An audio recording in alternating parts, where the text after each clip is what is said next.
दोस्तों, ब्रह्मांड इतना बड़ा है कि जहां पर कोई तो ऐसा ग्रह मौजूद है जहां पृथ्वी की तरह वातावरण और जीवन है। इस सवाल का जवाब हम कई सालों से खोज रहे हैं और इसी प्रयास में हमने मंगल ग्रह को एक तरह से अपना अड्डा बना लिया है।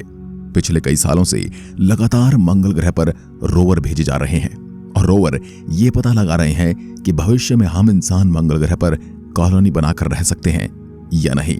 एलन मस्क का तो प्लान है कि 2030 में हम मंगल ग्रह पर बस्तियां बनाकर रहने भी लग जाएंगे। उनका प्लान है कि 2030 तक करीब 10 लाख लोगों को मंगल की दुनिया में पहुंचाना है।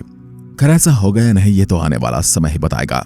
लेकिन एक बार सोचिए, क्या हो अगर हम आज के आज 8 अरब लोग मंगल ग्रह पर चले जाएं? क्या इतने इंसान मंगल ग्रह पर रह पाएंगे? इसका क्या परिणाम और दुष्परिणाम होंगे? कैसे इससे हम इंसानों पर फर्क पड़ेगा? आप देख रहे हैं फ्यूचर साइंस यूट्यूब चैनल। ऐसे वीडियोस के लिए चैनल को सब्सक्राइब कर सकते हैं। दोस्तों, जिस हिसाब से पृथ्वी पर आज हालात बन रहे हैं उसे देखकर एक बात तो तय है कि हमें एक न एक दिन मंगल या किसी ग्रह पर बस्तियां बनाकर रहना पड़ेगा।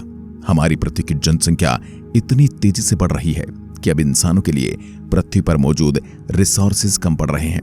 आज हमारी पृथ्वी की जनसंख्या 7.8 अरब है और वैज्ञानिकों के मुताबिक 2057 तक यह आंकड़ा 10 अरब तक चला जाएगा। 22वीं सदी तक यह संख्या 11 अरब तक पहुंच चुकी होगी। अगर हम किसी और ग्रह पर नहीं जाते हैं तो इतनी ज्यादा जनसंख्या को झेलना मुश्किल होगा और अगर झेलना पड़े तो हम एक ही घर में करीब 40 लोगों को एक साथ रखना पड़ेगा और तभी जाकर इतनी पर्याप्त जगह बच पाएगी कि खेती जैसे जरूरी काम किए जा सकें। मंगल ग्रह का डायमीटर हमारी पृथ्वी के डायमीटर से करीब आधा कम है और इसका सरफेस एरिया हमारी पृथ्वी के सरफेस एरिया का मात्र 28% है। अगर हम पृथ्वी का सारा जमीन वाला हिस्सा एक गोले में तब्दील कर दें तो हम मंगल ग्रह के एरिया के बराबर होगा। सिर्फ इतना ही नहीं बल्कि मंगल ग्रह का वजन भी हमारी पृथ्वी के वजन से काफी कम है। दरअसल मंगल ग्रह का वजन हमारी पृथ्वी के वजन से 10 गुना कम है, जो एक चिंता की बड़ी बात खड़ी कर देता है। किसी ग्रह के वजन से यह पता चलता है कि इंसान वहां पर कितने समय के लिए जीवित रह सकते हैं। मंगल ग्रह पर जाने के बाद इंसान जितने समय तक वहां पर रहेगा उतना ही उसकी मांसपेशियों और रीढ़ की हड्डी में दिक्कतें आने लगेंगी और एक समय ऐसा भी आएगा जब इंसान चल तक नहीं पाएगा। लेकिन यह दिक्कत इतनी बड़ी नहीं है और इसे आसानी से सुलझाया भी जा सकता है। जब मंगल ग्रह पर इंसान जाएंगे तो सबसे पहले एक एस्ट्रोनॉट के छोटे से ग्रुप को वहां पर भेजा जाएगा जो वहां पर खेतीबाड़ी का इंतजाम करेंगे ताकि आगे आने वाले लोग खाने के लिए न तड़पें। आपको बता दें कि मंगल ग्रह पर खेती करने के लिए हमें छोटे छोटे तंबू जैसे घर बनाने पड़ेंगे और वैज्ञानिकों ने यह खोज करके पता लगाया था कि मंगल ग्रह पर आलू और मटर जैसी कुछ ही चीजें शुरुआत में उगाई जा सकती हैं। सबसे पहले जाने वाले एस्ट्रोनॉट्स को अपने लिए बहुत सारा खाना लेकर जाना पड़ेगा क्योंकि मंगल ग्रह पर सब्जियां उगने में काफी समय लगेगा। यह तो हुई बात खेतीबाड़ी की। आइए अब बात करते हैं मंगल ग्रह पर घर कैसे बनाएंगे और सबसे बड़ी बात किस चीज से बनाए जाएंगे। पृथ्वी पर ईंट से घर बनाए जाते हैं जो मिट्टी को पकाने के बाद मिलते हैं, लेकिन मंगल ग्रह पर ऐसा करना बहुत ज्यादा महंगा होगा क्योंकि यहाँ से वहां पर मिट्टी ले जाना और फिर उसे पकाना काफी ज्यादा मुश्किल होगा। इस दुविधा का समाधान निकालते हुए वैज्ञानिकों ने 3D प्रिंटर जैसी टेक्नोलॉजी को इस्तेमाल में लेने की बात की है। अगर आपको नहीं पता तो बता दें कि जैसे एक नॉर्मल प्रिंटर फोटोज को प्रिंट करता है, वैसे ही एक 3D प्रिंटर एक ऐसा प्रिंटर होता है जिसमें अगर किसी चीज का नक्शा डाला जाए तो वह उस चीज की एक 3D कॉपी बनाकर रख देता है। यह तरीका ईंट वाले तरीके से काफी सस्ता है। मंगल ग्रह पर उसी तरह की चीजें बनाई जाएंगी जो वहां पर सबसे ज्यादा मात्रा में मौजूद है। जैसा कि हम सभी जानते हैं, मंगल ग्रह पर सबसे ज्यादा मात्रा में धूल और बालू मौजूद है और वैज्ञानिकों का कहना है कि इन्हीं चीजों से मंगल पर घर बनाना सबसे सही होगा। खैर, ये तो काफी बाद का प्लान हुआ। अब कुछ शुरुआती एस्ट्रोनॉट्स मंगल पर लैंड होंगे तो उनके पास घर बनाने तक का समय नहीं होगा, इसलिए वह पृथ्वी से ही अपने घरों को वहां पर लेकर जाएंगे। 2016 में कई स्पेस एजेंसीज और ऑर्गेनाइजेशन ने अलग अलग घरों के आइडियाज को नासा को देना चालू किया। इनमें से कुछ घरों के मॉडल्स आप अपने स्क्रीन पर देख सकते हैं। ये घर कोई मामूली घर नहीं होंगे।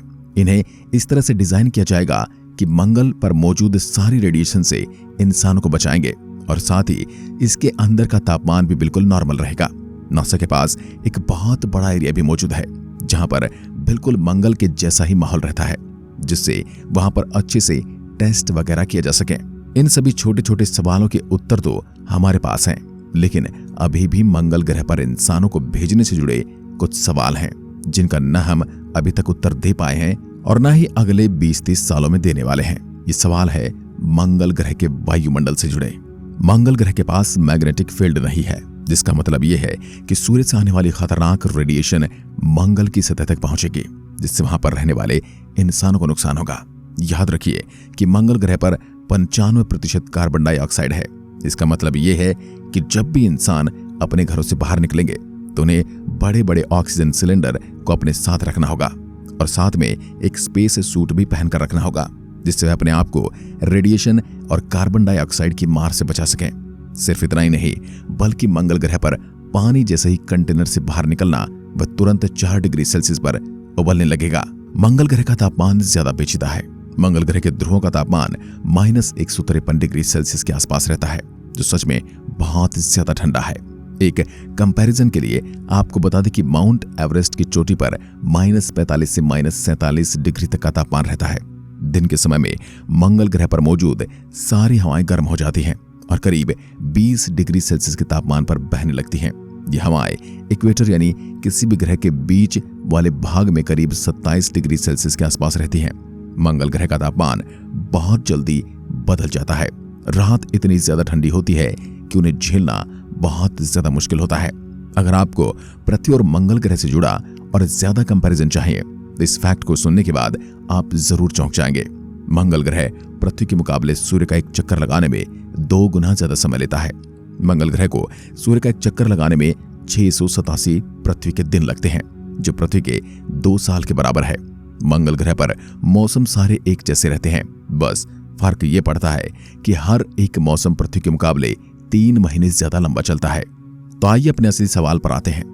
उत्तर जानने की कोशिश करते हैं कि कैसे 8 अरब लोग मंगल ग्रह पर समा पाएंगे और क्या होगा जब यह 8 अरब लोग मंगल ग्रह पर चले जाएंगे। मंगल ग्रह पर जाना इतना भी आसान नहीं है।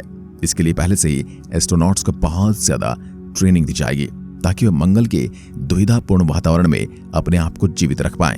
खैर, मंगल ग्रह पर इंसानों को छोटे छोटे कैप्सूल जैसे दिखने वाले स्पेसशिप में भेजा जाएगा, जिनको बनाने की कॉस्ट काफी कम होगी।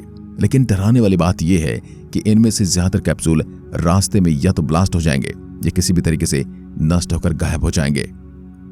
1960 में ऐसे ही कुछ 45 कैप्सूल्स को मंगल ग्रह पर भेजा गया था, जिसमें से 26 कैप्सूल का क्या हुआ था ये किसी को नहीं पता।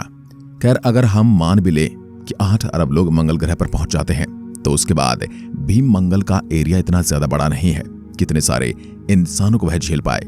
इस दुविधा का भी उत्तर बताते हुए वैज्ञानिकों ने कहा कि जरूरी नहीं है कि हम मंगल ग्रह की सतह पर ही रहें। हम मंगल ग्रह पर अंडरग्राउंड बस्तियां भी बना सकते हैं, यानी ऊपरी सतह से नीचे एक पूरा का पूरा शहर, एक पूरा का पूरा देश। ये सुनने में भले ही थोड़ा अजीब लगता है, लेकिन यह आसानी से किया जा सकता है। बस इसके लिए हमारे पास कुछ आधुनिक तकनीक का होना बहुत जरूरी है।